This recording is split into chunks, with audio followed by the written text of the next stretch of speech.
Exodus chapter 16. The whole Israelite community set out from Elim and came to the desert of Sin, which is between Elim and Sinai, on the 15th day of the second month after they had come out of Egypt. In the desert, the whole community grumbled against Moses and Aaron. The Israelites said to them, "If only we had died by the Lord's hand in Egypt. There we sat round pots of meat and ate all the food we wanted. But you have brought us out into this desert to starve this entire assembly to death." Then the Lord said to Moses, "I will rain down bread from heaven for you. The people are to go out each day and gather enough for that day. In this way I will test them and see whether they will follow my instructions. On the 6th day they are to prepare what they bring in, and that is to be twice as much as they gather on the other days." So Moses and Aaron said to all the Israelites, "In the evening you will know that it was the Lord who brought you out of Egypt. And in the morning you will see the glory of the Lord, because he has heard your grumbling against him. Who are we that you should grumble against us?" Moses also said, "You will know that it was the Lord when he gives you meat to eat in the evening, and all the bread you want in the morning, because he has heard your grumbling against him. Who are we? You are not grumbling against us, but against the Lord." Then Moses told Aaron, "Say to the entire Israelite community, 'Come before the Lord, for he has heard your grumbling.'" While Aaron was speaking to the whole Israelite community, they looked towards the desert, and there was the glory of the Lord appearing in the cloud. The Lord said to Moses, "I have heard the grumbling of the Israelites. Tell them, at twilight you will eat meat, and in the morning you will be filled with bread. Then you will know that I am the Lord your God." That evening quail came and covered the camp, and in the morning there was a layer of dew around the camp. When the dew was gone, thin flakes like frost on the ground appeared on the desert floor. When the Israelites saw it, they said to each other, "What is it?" For they did not know what it was. Moses said to them, "It is the bread the Lord has given you to eat. This is what the Lord has commanded. Everyone is to gather as much as they need. Take an omer for each person you have in your tent." The Israelites did as they were told. Some gathered much, some little. And when they measured it by the omer, the one who gathered much did not have too much, and the one who gathered little did not have too little. Everyone had gathered just as much as they needed. Then Moses said to them, "No one is to keep any of it until morning." However, some of them paid no attention to Moses. They kept part of it until morning, but it was full of maggots and began to smell. So Moses was angry with them. Each morning, everyone gathered as much as they needed, and when the sun grew hot, it melted away. On the 6th day, they gathered twice as much, 2 omers for each person. And the leaders of the community came and reported this to Moses. He said to them, "This is what the Lord commanded. Tomorrow is to be a day of Sabbath rest, a holy Sabbath to the Lord. So bake what you want to bake and boil what you want to boil. Save whatever is left and keep it until morning." So they saved it until morning as Moses commanded, and it did not stink or get maggots in it. "Eat it today," Moses said, "because today is a Sabbath to the Lord. You will not find any of it on the ground today. 6 days you are to gather it, but on the 7th day, the Sabbath, there will not be any." Nevertheless, some of the people went out on the 7th day to gather it, but they found none. Then the Lord said to Moses, "How long will you refuse to keep my commands and my instructions? Bear in mind that the Lord has given you the Sabbath. That is why on the 6th day he gives you bread for 2 days. Everyone is to stay where they are on the 7th day. No one is to go out." So the people rested on the 7th day. The people of Israel called the bread manna. It was white like coriander seed, and tasted like wafers made with honey. Moses said, "This is what the Lord has commanded.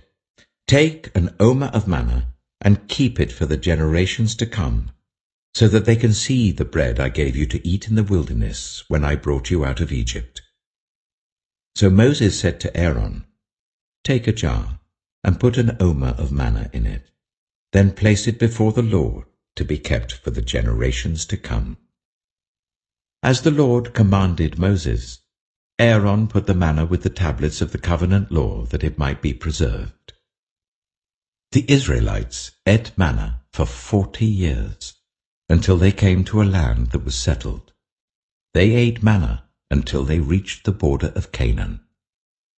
An omer is 1/10 of an ephah.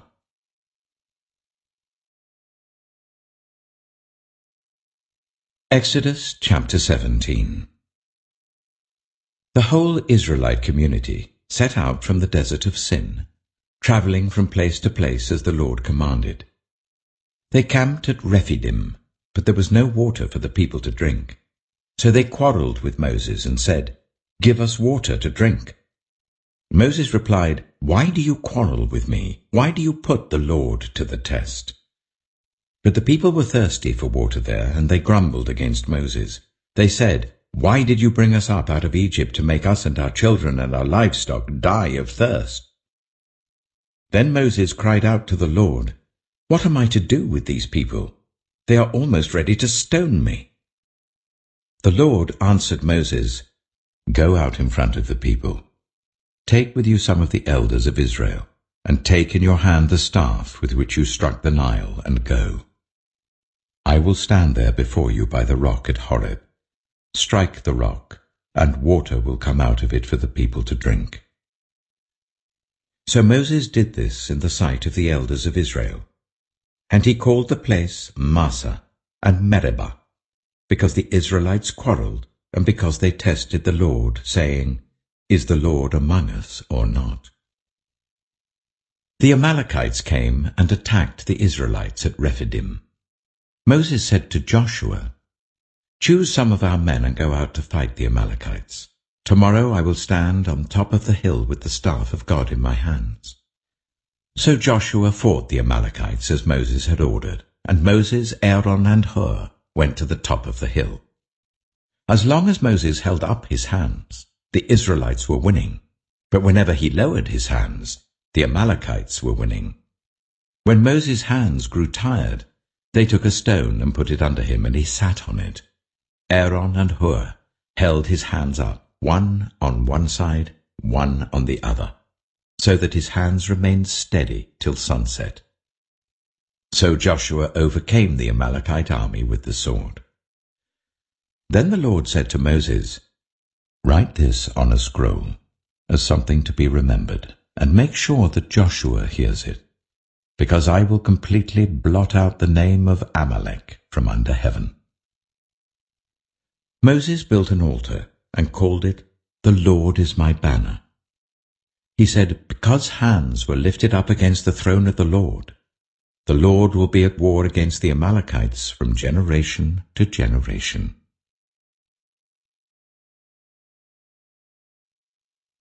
Exodus chapter 18.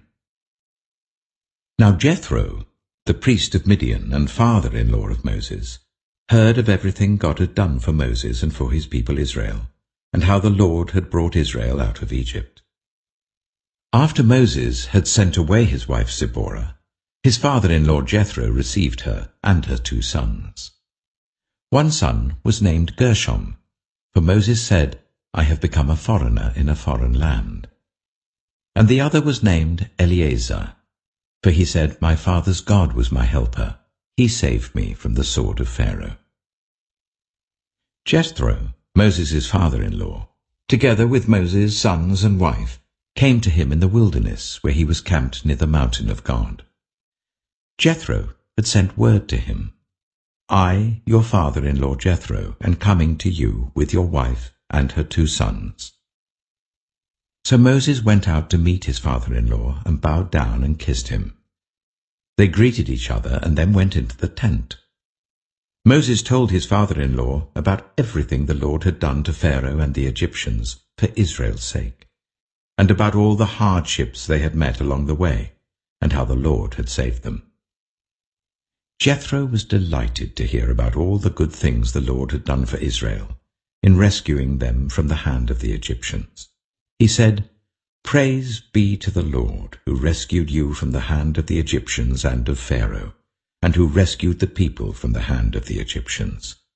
Now I know that the Lord is greater than all other gods, for he did this to those who had treated Israel arrogantly."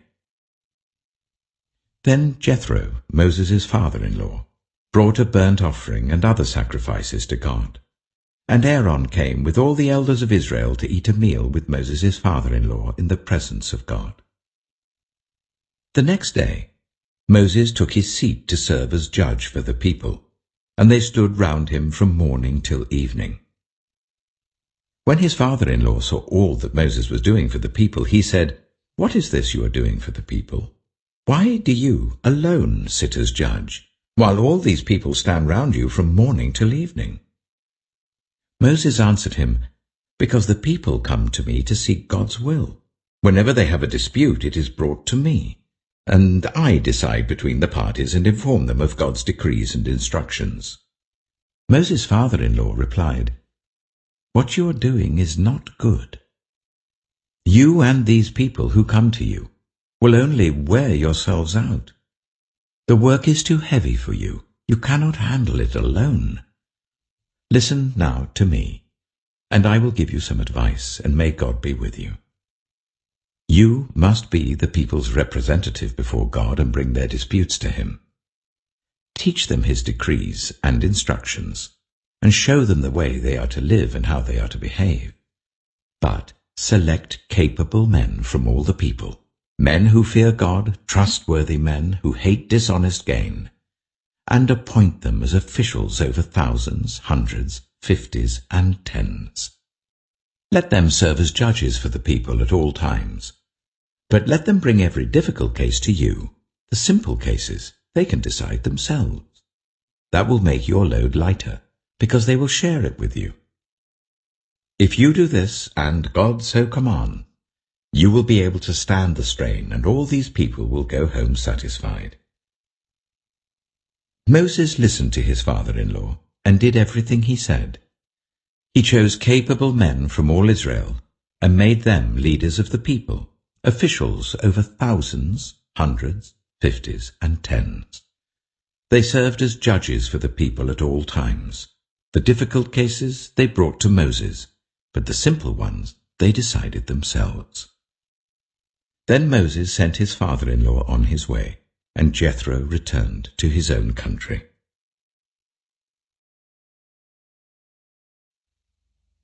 Psalm 23. The Lord is my shepherd, I lack nothing. He makes me lie down in green pastures. He leads me beside quiet waters. He refreshes my soul. He guides me along the right paths for his name's sake.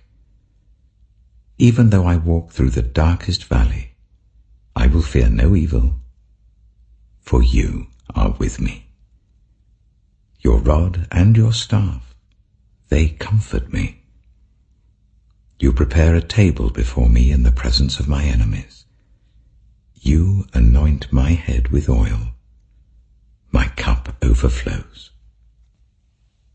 Surely your goodness and love will follow me all the days of my life, and I will dwell in the house of the Lord forever.